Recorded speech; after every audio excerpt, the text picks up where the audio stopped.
Busy is the new dumb, not because people aren't smart, but because convenience can quietly replace knowledge, memory, and skill.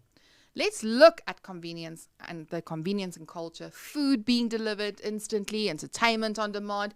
Everything is faster, easier, immediate. On the surface, it saves time, but over time, convenience can make us forget things we used to know.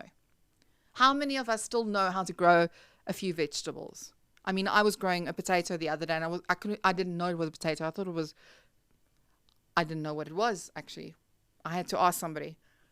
And that's why it is so important for us to also have lived experiences and know that you don't just engage convenience to be convenient. You need to also know that you can do it yourself.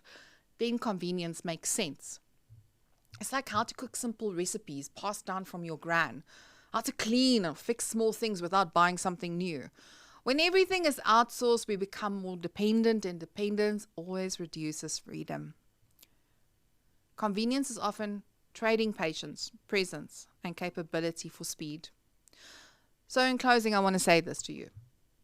Trends aren't good or bad by default, but they do shape behavior quietly and consistently. When you learn to question and question them gently, you stop living in this autopilot and start making choices that actually fit your life, but also gets you to slow down a bit. Bond, do things with an act of love and living. So I leave that with you, because the future doesn't happen to you, you happen to the future.